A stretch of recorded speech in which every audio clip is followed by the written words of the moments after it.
यह कहानी एक छोटे से गांव की है जो एक डेंस जंगल के पास बसा हुआ था। गांव में एक पुरानी हवेली थी जो वर्षों से खाली पड़ी थी। इस हवेली के बारे में गांव वालों के बीच कई तरह की बातें फैली हुई थीं। कुछ कहते थे कि वह हवेली रात के समय आत्माओं से भरी होती है, तो कुछ का कहना था कि वहां एक खजाना छिपा हुआ है। गांव में एक युवक था जिसका नाम सूरज था। सूरज को हमेशा से रहस्यमयी चीजों में दिलचस्पी थी। उसकी जिज्ञासा उसे हवेली के बारे में और अधिक जानने के लिए प्रेरित करती थी। गांव के बुजुर्ग हमेशा उसे इस हवेली से दूर रहने की चेतावनी देते थे, लेकिन सूरज के मन में एक अजीब सा आकर्षण था जो उसे वहां जाने के लिए मजबूर करता था। हवेली को लेकर उसकी उत्सुकता दिन प्रतिदिन बढ़ती जा रही थी। एक दिन सूरज ने फैसला किया कि वह हवेली का सच जानने के लिए खुद वहां जाएगा। उसने रात का समय चुना क्योंकि वह जानता था कि रात के अंधेरे में ही हवेली का असली रहस्य उजागर होगा। सूरज ने अपनी तैयारी की और एक छोटा सा लैंप और कुछ जरूरी सामान लेकर हवेली की ओर चल पड़ा। उसके मन में कई सवाल थे, लेकिन डर से ज्यादा उसके अंदर एक अनजानी उम्मीद थी कि वह कुछ ऐसा खोज निकालेगा जो किसी और ने न देखा हो। गांव से बाहर जाते हुए सूरज को महसूस हुआ कि जंगल की हवा ठंडी हो गई है। उसकी चाल धीमी हो गई, लेकिन फिर भी वह आगे बढ़ता गया। हवेली तक पहुंचते पहुंचते सूरज का दिल बहुत तेज धड़क रहा था, लेकिन उसकी उत्सुकता ने उसे हिम्मत दी। हवेली के पास पहुंचते ही सूरज को महसूस हुआ कि जैसे हवेली में कुछ था। हवा का चलना, पत्तों का सरसराना और दूर से आती अजीब सी आवाजें उसे शंका में डाल रही थीं। फिर भी उसने कदम बढ़ाए और हवेली के दरवाजे पर पहुंचा। दरवाजा थोड़ा सा झुका हुआ था, जैसे किसी ने उसे पहले खोला हो लेकिन फिर बंद कर दिया हो। सूरज ने दरवाजा हल्के से खोला। अंदर की ठंडी हवा ने उसका स्वागत किया। हवेली का हर कोना बिखरा हुआ था। दीवारों पर पुराने पेड़ पत्तों के निशान थे, जैसे कई सालों से यहां कोई नहीं आया हो।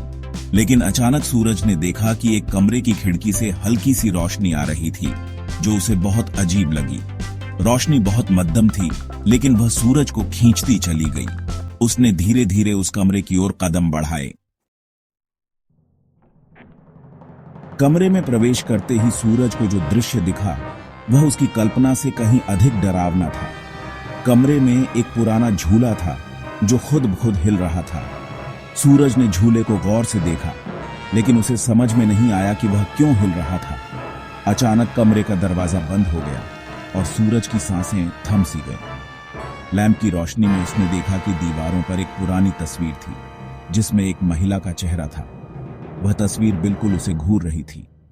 सूरज का दिल तेजी से धड़कने लगा। उसे महसूस हुआ कि जैसे वह महिला उसे कुछ बताना चाहती हो। सूरज डर के बावजूद उस तस्वीर को ध्यान से देखने लगा। तभी उसके कानों में एक सुस्मित आवाज सुनाई दी, तुम यहां क्यों आए हो? यह आवाज बहुत धीमी और रहस्यमयी थी, लेकिन सूरज ने अपना साहस बनाए रखा। उसने आवाज की दिशा में देखा और पाया कि कमरे में कोई नहीं था, लेकिन अचानक झूला और तेजी से हिलने लगा। सूरज का दिल तेजी से धड़कने लगा, लेकिन फिर भी उसने अपनी स्थिति को संभाला और कमरे के अंदर जाने की कोशिश की। उसने कमरे के बीचों बीच एक संदूक देखा जो पूरी तरह से बंद था। उसकी जिज्ञासा ने उसे उस संदूक को खोलने की प्रेरणा दी। सूरज ने संदूक को खोलने के लिए धीरे धीरे अपनी उंगलियां उसके ऊपर रखी। जैसे ही संदूक खुला, उसमें से एक पुराना और कटा फटा हुआ किताब निकला। सूरज ने उसे खोला और जो उसने पढ़ा वह उसकी सोच से भी परे था। वह किताब एक पुराने खजाने का नक्शा था। यह नक्शा हवेली के तहखाने की ओर इशारा कर रहा था। सूरज को लगा जैसे यह खजाना उसे ही मिलेगा। सूरज ने किताब में दिए गए संकेतों को ध्यान से पढ़ा और एक रहस्यमय सी सीढ़ी को खोज निकाला जो हवेली के नीचे एक अंधेरे तहखाने तक जाती थी। सूरज ने सोचा, यह खजाना क्या है? क्या यह सच में वहां होगा? और फिर वह तहखाने की ओर बढ़ा। तहखाने में उतरते समय सूरज को महसूस हुआ कि कुछ अजीब है। वहां की हवा ठंडी थी और एक घना अंधेरा था।